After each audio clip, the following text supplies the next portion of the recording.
The certified letter arrived on a Tuesday in the kind of cold March rain that turns Bangor sidewalks into long gray mirrors, and Knox Lassiter had to sign for it twice because his hand was shaking too hard the first time to make a legible mark. The mail carrier did not look at him. People in that part of Bangor had stopped looking at Knox Lassiter a long time ago. He stood in the narrow hallway of a third-floor walk-up that smelled of old radiator steam and someone else's burnt coffee, and he turned the envelope over once, then twice, and read the return address out loud, because it had been a long time since he had said his own family name aloud, and had it land on something that was real. Northrop and Associates, attorneys at law, 187 Hammond Street, Bangor, Maine. Beside him, low and patient at his right knee, the German Shepherd named Magnus did not whine and did not bark, but tilted his deep amber eyes up to Knox's face and held them there the way a sentry holds a watch. Knox carried the letter back into the apartment, set it on the small kitchen table that he and Magnus had been issued together by a VA caseworker 18 months earlier, and let it sit there for the better part of an hour before he could bring himself to slide a finger under the flap. When he did finally open it, the words on the cream-colored stationery were so plain and so quiet that they almost did not register. Mr. Lassiter, this letter is to inform you of the passing of your grandfather, Hollis Lassiter, age 79, of Briar Cobbler Point, on the 18th of February of this year, and to inform you that you are the sole named beneficiary of his estate, including the residence and grounds known as Cobbler Head Light. Knox set the letter down. He sat very still. Outside, the rain ticked against the single-bedroom window like a clock that had run out of patience. Magnus rose without sound and came around the table and rested his broad, black-saddled head against Knox's right thigh, just below the long, puckered seam of scar tissue where the shrapnel had come out the back of him in a country he would not name to anyone but a chaplain. Knox did not cry. Knox had not cried in 19 years, not since the autumn of his 6th year on this earth, when a state trooper with kind, tired eyes had knelt down on the gravel of his grandfather's dooryard, and told him very gently, "Son, your mother has gone home." He did not cry now either. He set his palm flat on the top of Magnus's head, and he felt the warmth of that head come up through his palm and into the broken hinge of his right shoulder, and he said, out loud, to a dog who would not answer him in words, "Well, old man, so we go." Hollis Lassiter had kept the lamp at Cobbler Head Light for 47 winters.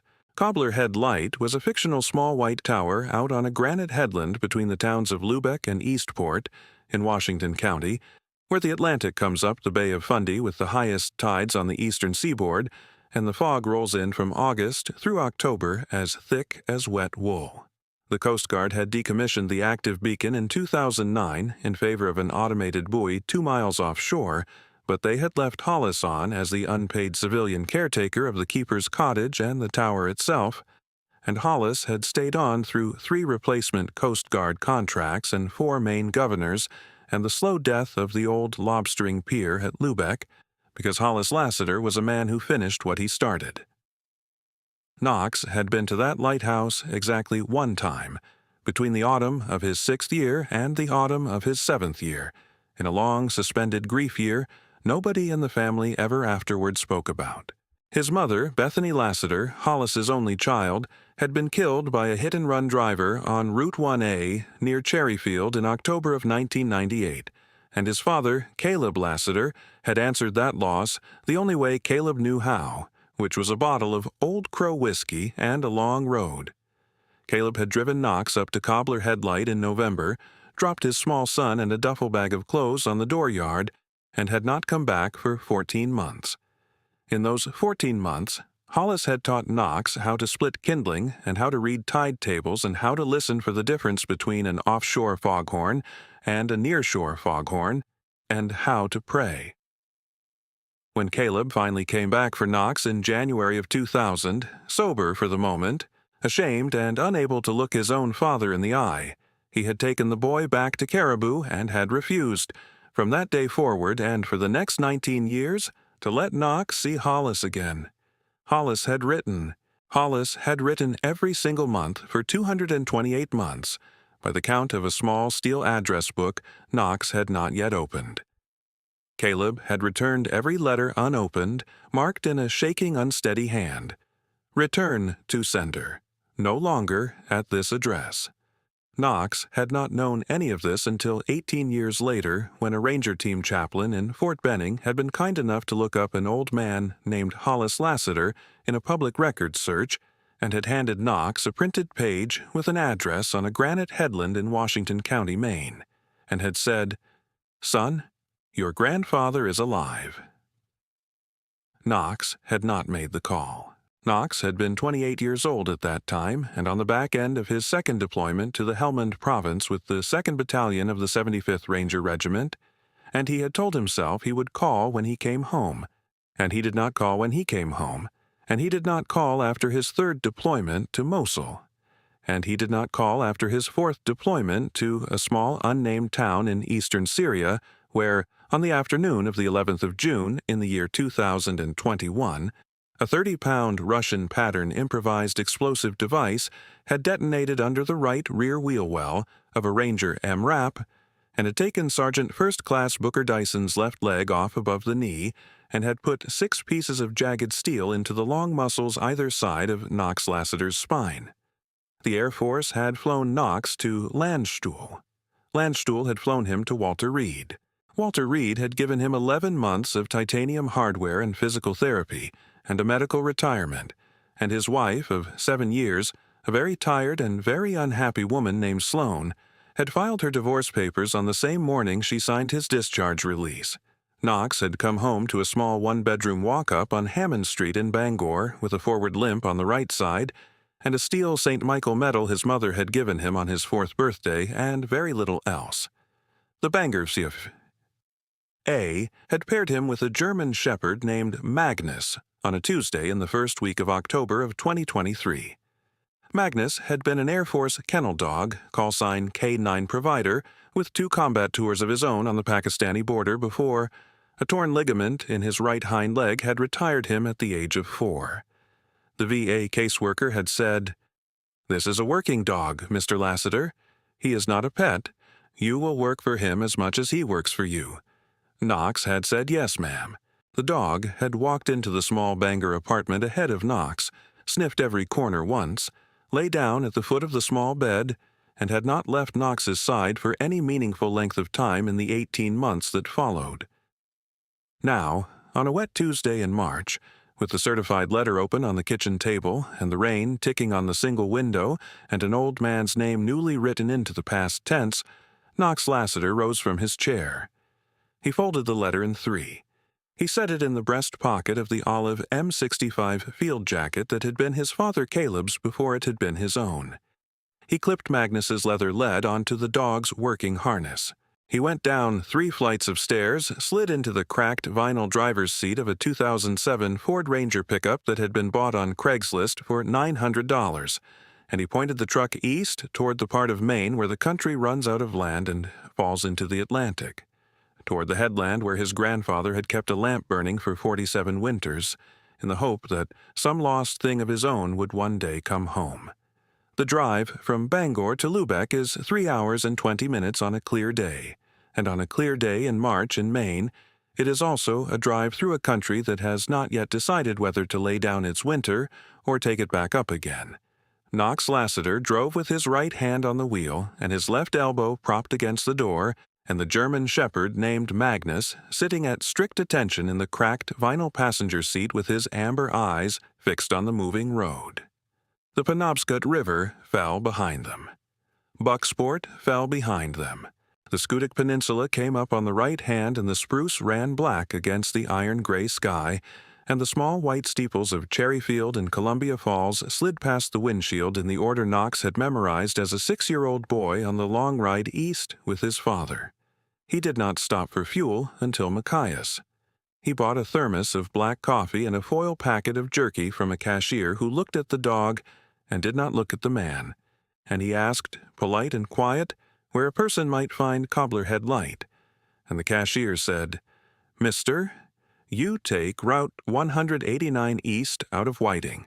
then the old county road past the Methodist parsonage, then the dirt track, and you keep going until the road runs out, and that is the lighthouse. Knox said, "Thank you, ma'am." He drank his coffee. He drove. The dirt track came up at 4:11 in the afternoon under a gunmetal sky that had begun to spit a fine, cold, needling rain, and the dirt track ran 1.75 miles between two stone walls of glacial granite and old hawthorn that had not been pruned in any recent decade, and at the end of the track the world simply opened up. The headland of Briar Cobbler Point ran out 400 yards into the Atlantic. The wind came off the water in a clean, sustained hush. And there, at the far end, against the iron-gray sky and the iron-gray water, stood a small whitewashed cylindrical lighthouse tower, 67 feet tall, with an attached single-story keeper's cottage roofed in slate and shingled in red cedar that had weathered to the color of bone. Knox sat in the cab of the Ford Ranger with the engine running for a long minute. He did not move to open the door. Magnus did not move either, but his amber eyes were locked on the lighthouse, and his shoulders had dropped half an inch the way they dropped when he had picked up a scent. Knox said, "All right then, old man." He killed the engine. He stepped down. The wind hit him in the face like a cold, open hand, and he tasted salt on his lower lip for the first time in 28 years, and somewhere down the cliff face the surf hit the cobblestone beach with a deep, slow, patient knocking like the heel of an old hand on an old door. There was a navy blue Subaru Outback parked at an angle near the cottage door. A woman was already standing on the dooryard step. She was 41 years old, Knox would learn later, auburn hair to her shoulders, a charcoal pencil skirt under a long, cream-colored canvas barn coat that did not match the skirt, tortoiseshell reading glasses pushed up into her hair. She held out a gloved hand, and her voice carried clean over the wind. "Mr. Lassiter. Cordelia Northrop. I am very sorry for your loss." Knox shook her hand. He could not, just for that moment, quite trust himself to speak, so he nodded once. Cordelia Northrop did not press him. She turned and unlocked the heavy weathered oak door of the keeper's cottage with a brass key the size of a child's middle finger, and she stepped aside and she said, "Your grandfather kept it the way he kept everything. There is no debt on the property. The Coast Guard handover paperwork was finalized 6 years ago. Everything inside is yours." She watched him not quite move toward the door. She added, softer, "Take your time. I will wait in the car." She walked back to her Subaru. Knox stood on the dooryard. Magnus stood at his right knee. Knox set his hand on the brass doorknob, and the brass was cold under his palm, and he had a sudden memory so sharp it cut him in two, of a small boy's hand reaching up to a much higher knob on the same door in the autumn of 1998, and an old man's voice saying gently from inside the cottage, come in, son, come out of the cold." Knox pushed the door open. The keeper's cottage smelled of wood smoke and lamp oil and the iron seawater wind that had soaked into every board and every nail of that headland for 152 years. There was a small black cast-iron wood stove, cold, in the center of the great room. There was a long pine table scarred with 2 centuries of cleaning fish and folding charts. There was a wall of books. There was a small framed photograph on the mantel, sun-faded and slightly off-square in its old brass frame, of a young woman in a yellow summer dress standing on the cliff path with the lighthouse rising behind her. And Knox knew the face in that photograph the way a man knows his own pulse. Bethany Lassiter, 24 years old, his mother, 4 years before she would die under the wheels of a stranger's car on Route 1A. Knox set his palm flat on the cold mantelpiece, and he stood very still. Magnus did not stand still. Magnus had stepped past Knox into the great room, lifted his black and tan head, opened his mouth slightly so the cold air of the room could cross his vomeronasal organ, and his shoulders had locked in a way that Knox had only ever seen in 3 places: on a working line in the Helmand, on a working line in Mosul, and on a working line in Syria in the 7 seconds before the odd IED. Magnus did not bark. Magnus did not whine. Magnus walked. He walked very deliberately through the great room, around the long pine table, past the cold wood stove, down a short, narrow, plank-lined hallway toward what Knox would later learn was the keeper's storeroom. And at the storeroom door, he stopped and lifted his right paw, and held it, and turned his head a quarter-inch toward Knox, and waited. Knox knew that posture. Every ranger who has ever worked with a military working dog knows that posture. It says, there is something on the other side of this door, and you will want to know what it is, and you will want to know it now. Knox crossed the great room. The forward limp on his right side was almost gone for that moment because his weight had gone someplace else. He set his right palm flat on the storeroom door. He kept his left hand low, fingers spread, the open hand of a man who is asking a frightened thing not to run.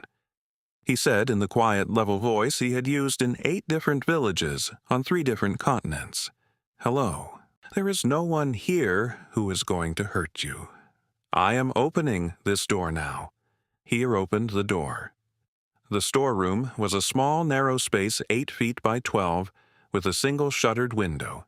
There were rolled charts in a wooden bin. There was a great coat on a hook. There was a tin bucket with a coil of new rope.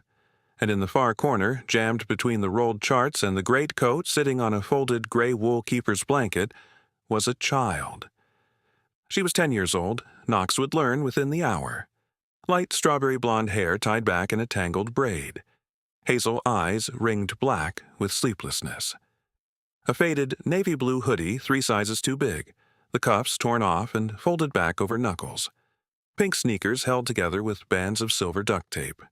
On her left forearm, peeking out from the cuff of the hoodie, the unmistakable half-circle bruise of an old belt buckle. In her right hand, held out at the level of her sternum with a steadiness that broke Knox's heart in a way no IED ever had, was a small, black-handled paring knife from the cottage kitchen. She did not speak. Knox went down. Slowly, the way a man goes down when his body has rehearsed, kneeling 100 times in front of frightened things in foreign rooms. He put both hands open at his shoulders. He kept his amber-eyed German Shepherd at a sit-stay 6 feet behind him with one open hand. He spoke quiet. "I am going to stay right here. I'm not going to come any closer. My name is Knox. The dog is Magnus. Magnus will not hurt you. We are not going to call anyone right now. We are not going to do anything you do not want us to do." The child held the knife. Her chin trembled once. Her eyes did not leave Knox's face. Knox said, very softly, "What is your name?" She did not answer. He waited. The wind came up over the cliff edge and shook the shutter on the small window. He said again, "What is your name, sweetheart?" She said, in a voice so small it was almost not a voice, Maeve. Knox said, "Maeve, that is a beautiful name. My mother's name was Bethany. She used to sit in this same room when she was about your size." He let that sit. He saw the knife, in the smallest fraction, lower 1 inch. He said, "Maeve, are you hungry?" She did not answer for a long second. Then her chin trembled again, then she nodded, the smallest nod a child can make and have it still count. Knox said, "All right, I am going to stand up very slow. I am going to walk to the kitchen of this cottage. I am going to bring you back a piece of bread and a glass of cold water. I will leave Magnus right here with you." Magnus will not move from where he is sitting. Magnus has been on missions where he had to sit very still for a very long time, so this is easy for him. Then I will come back, and we will talk. Is that all right? The little girl looked at the German Shepherd. Magnus did not blink. Magnus did not whine. Magnus held his sit-stay the way he had held 300 sit-stays under fire, and his amber eyes were as still and as kind as the eyes of a thing that has decided. Maeve, very slowly, lowered the small black-handled paring knife to the gray wool keeper's blanket beside her. Knox stood up. He walked, careful and slow, back to the kitchen. He cut a slice of yesterday's brown bread. He filled a glass with cold water from the iron pump at the kitchen sink. And while he did that, The long old habit of a Ranger non-com kicked in under his ribs, and he pulled out his battered flip phone and he texted 3 words only to Cordelia Northrup waiting in the Navy Subaru on the dooryard. Cordelia. Call sheriff. Cordelia Northrup, attorney at law, did not ask why. Cordelia Northrup made the call. Sheriff Eustace Gilkey, 58 years old, salt-white walrus mustache, Washington County Sheriff's Department, was 11 minutes out of Lubeck on a routine welfare check on the backside of Cutler when his radio crackled. Sheriff Gilkey said, "On my way." Sheriff Gilkey turned the brown department parka collar up against the wind and pushed the cruiser to 75 on Route 189, and Knox Lassiter went back down the narrow plank hall with a slice of brown bread and a glass of cold water, and a German Shepherd named Magnus held his post outside a small storeroom door with the patience of a creature that had decided, for reasons that belonged only to him, that the small, frightened person in the dark blue hoodie was now part of his pack and would not be left. Sheriff Eustace Gilkey arrived at 5:08 in the afternoon with the rotating amber lights running and no siren, which was how a down east Maine sheriff arrived at a thing that did not need to be made any more frightened than it already was. He stepped down out of the brown department parka and crossed the dooryard with the slow, careful gait of a man who weighed twice what he had weighed at 30, and Cordelia Northrup met him on the granite step and put one gloved hand on his sleeve and said 2 sentences only, that there was a child of about 10 in the storeroom of the cottage who had been holding a kitchen knife on a Ranger veteran and who had since put the knife down, and that the little girl had given the name Maeve. Sheriff Gilkey did not move quickly. Sheriff Gilkey said, "Cordelia, I have a missing person bulletin from Calais Police on a Maeve Tanner, 10 years old, who walked away from a court-ordered Department of Health and Human Services foster placement on the 27th of February. And I've had 3 Coast Guard Zodiacs and 4 county deputies looking up and down this coastline for that little girl for 11 days. He drew a long breath against the wind. He said, "Well, the Lord works his way through dogs sometimes." He went into the keeper's cottage with his hat in his right hand and his radio off, and he did not raise his voice. Maeve Tanner sat on the gray wool keeper's blanket inside the storeroom with the German Shepherd named Magnus, lying long and quiet across the threshold like a black and tan beam of warm wood, and she ate 2 slices of brown bread very slowly while Sheriff Gilkey sat on the floor of the great room 6 feet away from her and told her, in that slow, careful down east Maine accent, that her mother, Linnea Tanner, had been admitted to a women's shelter in Machias on the 22nd of February and was 4 months sober and was every single day at 6 in the morning and again at 6 in the evening, asking the shelter director whether anyone had found Maeve. Sheriff Gilkey said, "Your mother loves you and has not stopped looking for you." Maeve put down the bread.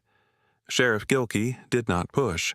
Sheriff Gilkey said, "Sweetheart, we're going to take you to Calais Regional Hospital so a kind doctor can have a look at that arm of yours, and then we are going to figure out a safe place for you to sleep tonight, and tomorrow we are going to figure out the next thing. Is that all right?" Maeve looked at Knox. Knox knelt at the storeroom door and said, "I will be there. Magnus will be there. We are not going anywhere."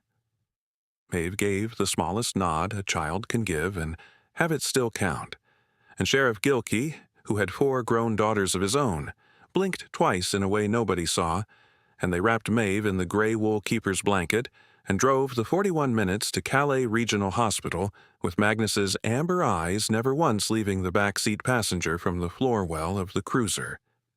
Dr. Imani Welch met them at the emergency room sliding doors at 6:53. She was 49 years old and methodical, and she had the voice of a woman who had told a great many bad pieces of news to a great many people, over a great many years, and had not lost the kindness in her voice once. She examined Maeve in a private bay with Knox and a female sheriff's deputy named Yolanda Bickford, present at the child's request, and she charted 3 healing belt-buckle bruises on the left forearm and 1 yellowing fading bruise across the small ribs on the right side, and she ordered a hot meal and a clean set of pajamas from the hospital pediatric closet.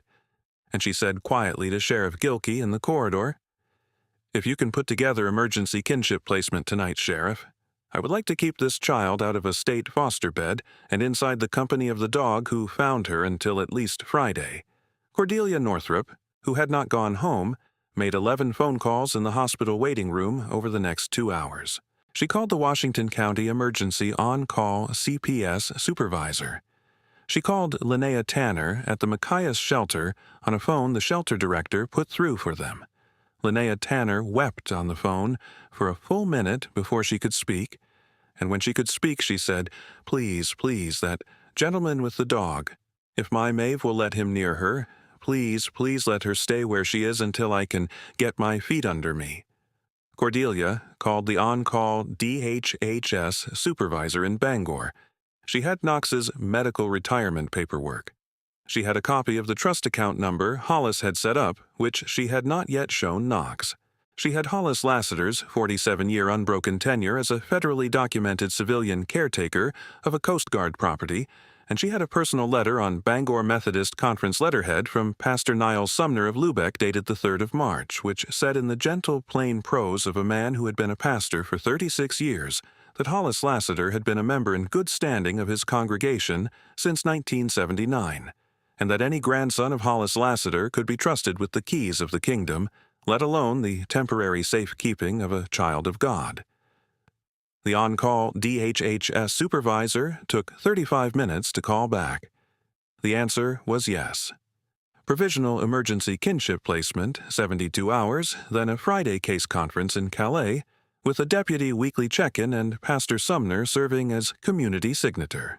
They drove back to Cobbler Head Light at 11:18 in the evening, through a fine, cold, needling rain that had turned by whiting into the first wet snow of the season, and Maeve Tanner slept across the bench seat of the truck with the gray wool keeper's blanket wrapped around her and the head of a 78-pound German Shepherd resting on her sneakers. Pastor Niles Sumner met them at the dooryard with the dome light of his old gray Volvo on, a small foil-wrapped pan of macaroni and a flask of beef stew on the passenger seat, and a hawthorn cane in his right hand.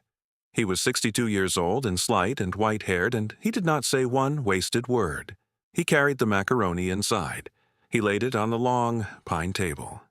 He set his palm gently and only for a second on the crown of Maeve's hair and said, "Child, you are home tonight." He said it the way a man says amen. Then he left.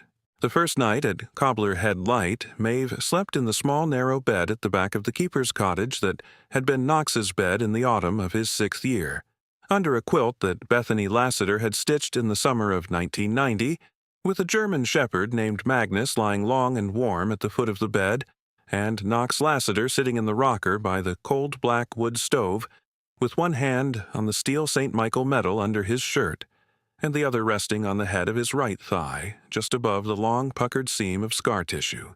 He did not sleep. He sat. The lamp at Cobbler Head Light no longer burned, but the keeper had finally come home. 3 days became 7, and 7 became 14, and on the 4th morning, in the cold, low dawn of a Friday that smelled of new wet bark and old salt, Magnus crossed the great room with his black and tan saddle low and his amber eyes fixed on a single floorboard underneath what had once been Hollis Lassiter's writing desk. He pawed the board twice. He stepped back. He looked at Knox. He pawed it twice again. Knox set down his coffee cup. He took a flat steel pry bar from a rolled-up canvas tool wrap that had hung on the same nail since 1973. He worked the pry bar into the seam between the floorboards. The board came up in his hand. Underneath the board, set neatly into a small dry hollow lined with brown butcher's paper to keep the salt damp out, was a tin biscuit box from the Sunshine Cracker Company of Toronto, dated 1948 by the embossed lid, and a single sealed canvas pouch bound with marline twine. Knox sat down on the cold pine floor. Magnus sat down beside him. Knox lifted the tin lid. Inside the tin were 196 envelopes, each one addressed in the round, patient cursive of an old man's hand to Master Knox Lassiter at 32 different addresses across 19 years, every single envelope marked across the front in the broken, jagged hand of a man who had been drinking. Return to sender.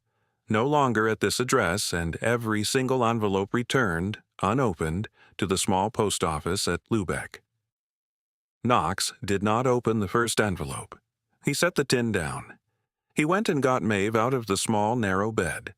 He sat her on his right knee. He put the tin between them on the long pine table. He said, "Sweetheart, my grandfather wrote me one letter every month for 19 years. My father sent every one of them back. He never let me read a single one of them. I do not know what is inside these letters. I am scared to know. Will you read them with me?"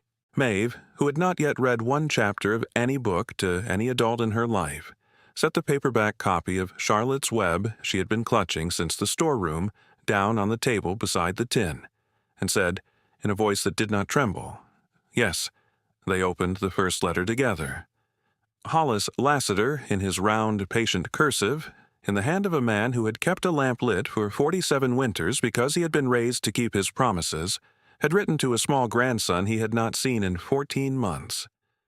"Dear boy, today the bay opened up at low tide, and I walked the cobblestone beach all the way to the seal rocks, and I picked up a piece of beach glass the color of your mother's eyes, and I have put it in this envelope so that you will know she is not gone."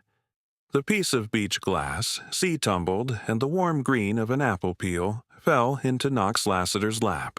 Knox Lassiter, who had not cried in 19 years, sat at the long pine table in the keeper's cottage at Cobbler Head Light, with a 10-year-old runaway child on his right knee, and a 78-pound German Shepherd at his right foot, and he wept the slow, heavy tears of a grown man who has finally come home to a country he had not known he belonged to. And Maeve Tanner reached up with the small bruised left forearm under the cuff of the navy blue hoodie 3 sizes too big, and put her thin hand on his face. Inside the canvas pouch beside the letters, Cordelia Northrup would later that afternoon find the deed to the 7 1/4 acres of Briar Cobbler Point made out in Hollis's neat hand to Knox Lassiter, and a Bangor savings passbook in the joint name of Hollis Lassiter and Knox Lassiter, in trust, opened in October of 1999 with monthly deposits of $75 made every single month for 296 months, and a current balance of $187,492.11. Donovan Tanner was 41 years old and stood 6'2" and weighed 228 pounds, and had a faded barbed wire tattoo on the right forearm and a cigarette burn scar on the back of the right hand, and he showed up at Cobbler Head Light in a battered maroon Ford F150 with a cracked tail light at 4:22 on the afternoon of the 11th day, with a folded sheaf of paper in his fist and the smell of old Crow whiskey on his breath. Knox saw him from the cottage window. Knox said low to Maeve, "Sweetheart, go upstairs, take Magnus, lock the door at the top of the stair, do not come down for any voice that is not mine." Maeve went. Magnus went with her. Knox stepped out onto the dooryard. Donovan Tanner came up the path with the folded sheaf of paper held out at the level of his chest. He said, "My name is Donovan Tanner. I am Maeve Tanner's stepfather. I have a court order signed by my wife, Linnea Tanner, 2 days ago, giving me sole custody of the child. I am here for the child." He held out the paper. Knox did not look at the paper. Knox said, "You stop right there." Donovan said, "You got no standing here, soldier boy. I got the paper." Knox said, "Sheriff is on the way. I called him before you turned in off the county road. The court order in your hand is from a Bangor district notary who closed his shingle at noon today on a state ethics complaint. The signature on it is your wife's, but it was given under coercion in a parking lot on the 8th of March, and the deputy sheriff in Calais has the security video. You will turn around. You will get back into the maroon Ford. You will drive west. You will not come back to this headland." He said it the way a ranger non-com says a command. He said it without raising his voice once. Donovan Tanner heard it. Donovan Tanner did not turn around. Donovan Tanner reached into the inner pocket of the denim work shirt with his right hand, and the right hand closed around the checkered grip of a Smith & Wesson Model 36 snub-nose revolver. Magnus had been listening through a closed wood door at the top of the inside stair. He had put his nose to the gap between door and floor. He had read the man's voice and the man's breath, and he had read his own pack's heart rate. He had decided. He went down the stairs. He hit the door of the cottage at a dead run. The heavy oak door bounced once on its iron hinges. Magnus did not bark. Magnus did not growl. Magnus crossed 22 feet of granite dooryard in 3½ seconds, and when Donovan Tanner had not yet fully cleared the snub-nose from the inside pocket, the 78-pound German Shepherd took the man's right wrist in his mouth at exactly the level of the radial artery, and he set his weight, and he held. He did not bite down to the bone. He did not need to. Donovan Tanner went to one knee with a sound that was not quite a word. The Smith & Wesson hit the granite. Knox Lassiter stepped forward. He picked the revolver up by the barrel, broke it open, ejected 5 live rounds into his palm and 1 spent casing already in the cylinder, dropped the cylinder open on the granite, and stood. He did not raise a hand to Donovan Tanner. He did not need to. Sheriff Eustace Gilkey came up the dirt track at 38 miles an hour with the rotating amber lights running and no siren, and stepped down out of the cruiser and looked at the man on one knee with the German Shepherd's jaw set on his wrist and said only, "Well, there you are." He read Donovan Tanner his rights in the slow, careful down East Maine accent of a man who is glad of the chance, and he loaded Donovan Tanner into the back of the cruiser, and Cordelia Northrop, who had rolled in behind him in the Navy Subaru, drove out the same evening with a victim advocate from the Machias shelter to sit at Linnea Tanner's elbow while she signed, with her own free hand and her own clear eyes and 4 months of sobriety behind her, the petition for a Maine protection from abuse order against her husband and the consent for emergency kinship guardianship of her daughter Maeve to be transferred to Knox Lassiter. Knox came back into the cottage that night with Magnus, walking very close at his right knee. Maeve was sitting on the bottom step of the inside stair. She had not made a sound. She had not opened the door at the top. She had done what he had asked her to do. She looked up at him with the hazel eyes that had been ringed black with sleeplessness on the first afternoon, and the black rings were a little less black now. She said in a voice that was still very small, "Is he gone?" Knox Lassiter knelt down on the cold pine floor in front of the bottom step of the inside stair, and he put his right hand very gently under the small bruised left forearm, and he turned it over so the inside of the wrist faced up, and he set his own thumb very gently against the pulse there, the way the medic at Walter Reed had once taken his pulse on the worst night of his life. And he said, "Sweetheart, he is gone. He is not coming back." Magnus laid his black and tan head on Maeve Tanner's right knee and closed his amber eyes and let out the long, warm breath of a creature whose watch is ended for the day. The trial of Donovan Tanner moved through Washington County Superior Court that summer with a quiet inevitability, and on the second Tuesday in August of that year, a jury of his peers convicted him on 6 felony counts, including aggravated assault on a minor, possession of a firearm by a prohibited person, and felony coercion to obtain a fraudulent custody decree. And the Honorable Justice Marisol Earhart sentenced him to a term of 14 to 22 years at the Maine Correctional Center at Windham. Linnea Tanner sat in the second row of the courtroom in a faded Coast of Maine sweatshirt that had been washed 73 times, and when the verdict came down, she put her head on the shoulder of the victim advocate from the Machias shelter and wept for the first time in her adult life, with no drink in her hand and no fear in her chest. Knox Lassiter sat behind her with the German Shepherd named Magnus, at strict sight stay against his right boot, and the small, light strawberry blonde braid of Maeve Tanner under his right palm. And Cordelia Northrop sat at Knox's left side in the charcoal pencil skirt and the cream blouse and the tortoiseshell reading glasses, and 3 rows behind them, Sheriff Eustace Gilkey and Pastor Niall Sumner sat shoulder to shoulder in the kind of quiet that godly men keep in courtrooms. The keeper's cottage at Cobbler Head Light got its first new coat of whitewash in 9 years that September. On a long, warm Saturday, with Sergeant Booker Dyson up from Brunswick on a prosthetic leg and a roller in his right hand, and Petty Officer Tanvir Rashid down from Coast Guard Station Eastport with 2 of his off-duty boatswain's mates, and Marlowe Pendlebury of the Bayside Diner running a flatbed of coffee and sandwiches up the dirt track every 2 hours, and Maeve Tanner in a paint-spattered pair of overalls handing brushes up the ladder to Knox, with the calm, bossy efficiency of a child who had learned, over 4 months, that the men in her household did not take orders from anyone over 6 feet tall, but would absolutely take orders from a 10-year-old. Pastor Niall Sumner came up the dooryard at dusk with the hawthorn cane and a flatbed of butternut squash from his own garden, and he walked once around the lighthouse tower and laid his palm on the cold, whitewashed stone, and he said, quiet to no one in particular, "Hollis Lassiter, you old miracle, you have brought your boy home." Knox Lassiter never relit the navigational beacon at the top of the iron Fresnel lens chamber, because the Coast Guard had moved navigation onto an automated buoy 2 miles offshore in 2009, and there was no maritime use for the old lamp anymore.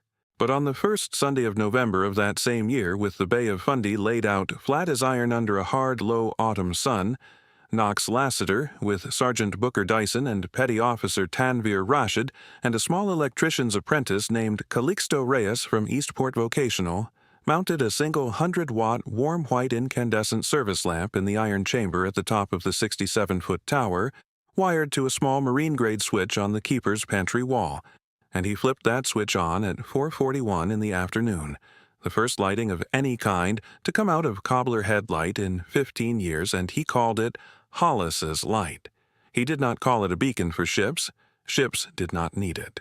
He called it a beacon for the lost things of the country, for the wounded soldiers and the broken women and the runaway children, and he registered the keeper's cottage that same week as a non-profit residential refuge under the name Cobbler Head Refuge, with Cordelia Northrup as pro bono counsel, Sheriff Eustace Gilkey as community signator, Pastor Niall Sumner as spiritual director, Linnea Tanner as alumni survivor liaison, and a 78-pound German Shepherd named Magnus, listed on the corporate paperwork in Cordelia's neat penmanship as resident working dog and permanent witness.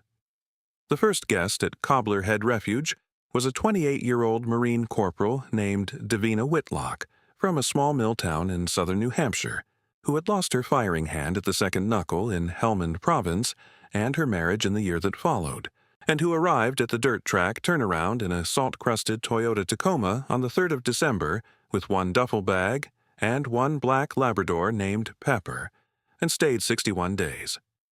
The second guest was a single mother of 7-year-old twin boys out of Calais named Roisin O'Connor, whose husband had been killed in a logging accident on the Allagash and who had not slept through 1 full night in 8 months.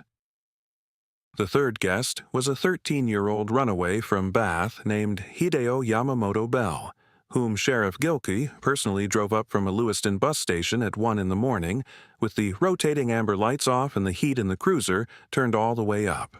By the end of the first calendar year, Cobbler Head Refuge had hosted 9 veterans, 4 single mothers, and 2 runaway children, and Pastor Niall Sumner held a small Sunday service in the great room of the keeper's cottage every 4th Sunday at 4 o'clock with whoever happened to be in residence and whoever happened to drive the dirt track up from Lubeck, and the Bangor Savings Trust account that Hollis Lassiter had funded $75 at a time for 296 months, kept the rent and the heat and the propane on for the first 18 months without ever once asking for a public dime.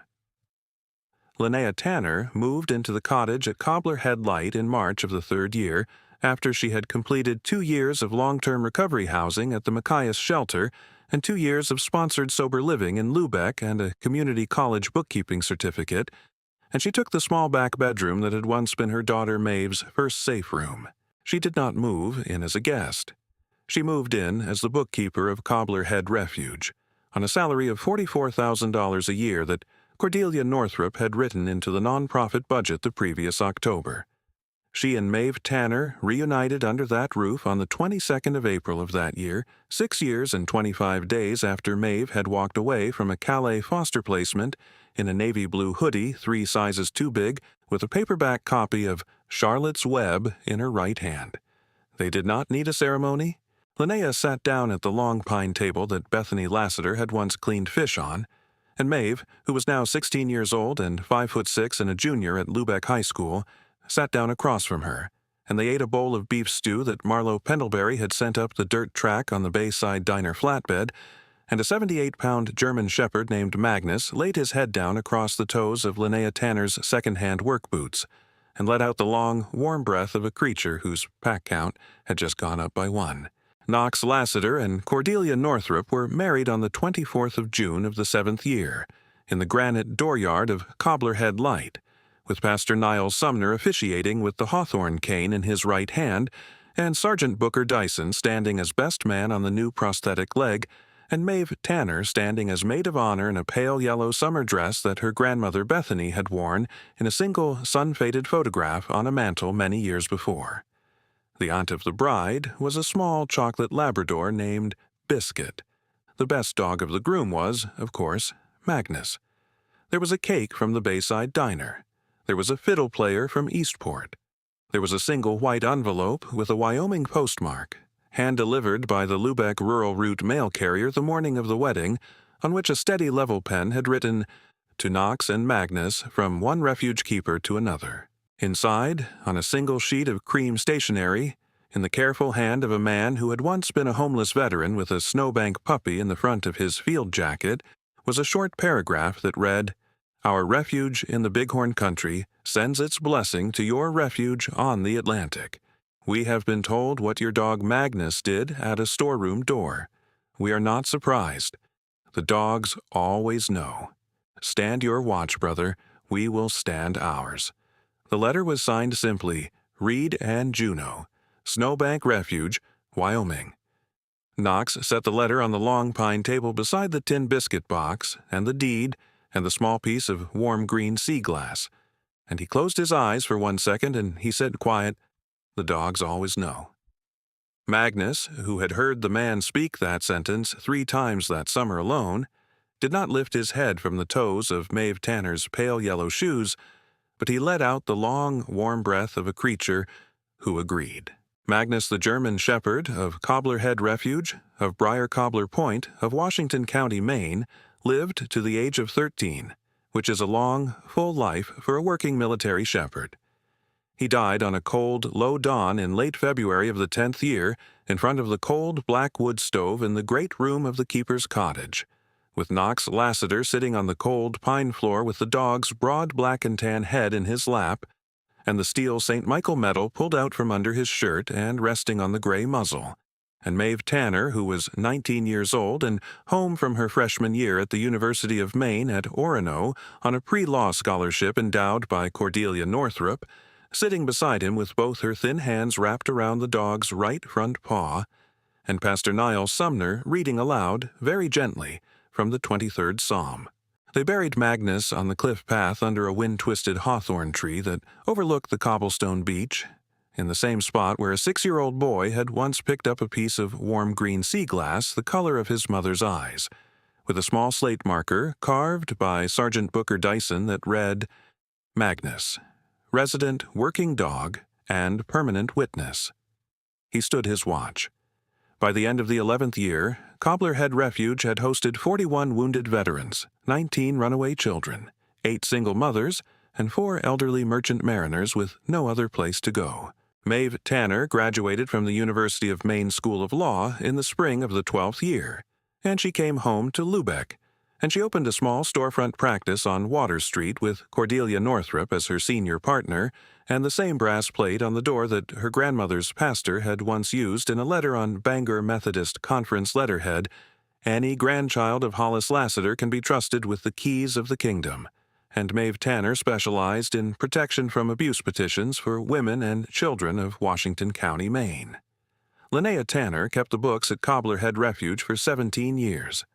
Pastor Niles Sumner preached his last Sunday from the pulpit of Lubeck Methodist Church on the first Sunday of October of the 15th year, and laid his hawthorn cane down across the altar rail. And Knox Lassiter and Cordelia Northrup and Maeve Tanner and Linnea Tanner sat shoulder to shoulder in the second pew. So I want to ask you something, friend, before we let this story go. I want to ask you whether you believe a 78-pound German Shepherd just happened to walk past a long pine table and a cold black wood stove and stop at one specific floorboard underneath an old lighthouse keeper's writing desk in the cold, low dawn of a Friday morning. I want to ask you whether you believe an old man named Hollis Lassiter just happened to put $75 away into a passbook trust every single month for 296 months for a grandson he had not laid eyes on since the autumn of 1998.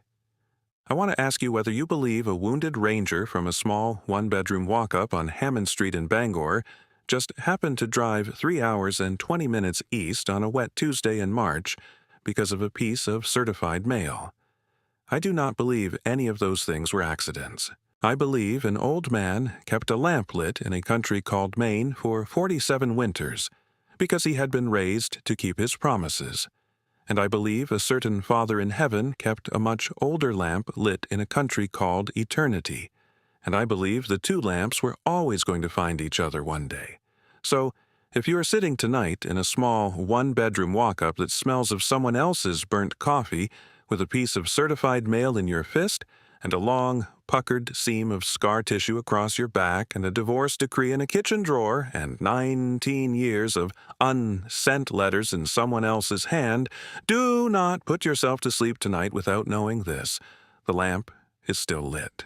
Your grandfather, your mother, your old commanding sergeant, your old kennel dog, your old pastor, your own future 10-year-old who will sit on your right knee one day with hazel eyes ringed black. All of them, every single one of them, are praying for you to come home. So, bow your head with me, friend. Father in heaven, we thank you for old men with patient cursive. We thank you for German shepherds who sit and wait at storeroom doors. We thank you for 10-year-old runaway children who put down small black-handled paring knives because a wounded soldier with both hands open at his shoulders said, "I am not going to come any closer." We thank you for sober mothers who walk back into the lives of their daughters with one duffel bag and 4 months of clear eyes. We thank you for sheriffs who turn the rotating amber lights on without the siren. We thank you for attorneys who take 11 phone calls at a hospital waiting room without billing one of them. We thank you for pastors who arrive at a dooryard at midnight with a foil pan of macaroni and the words, "Child, you are home tonight." We thank you for the lamp at the top of the tower. We thank you for the lamp at the top of all the towers. And we ask you, gentle Father, on this evening, to keep all of it lit until every last one of your sons and daughters has come home. In the strong name of Jesus Christ our Lord we pray, amen and amen.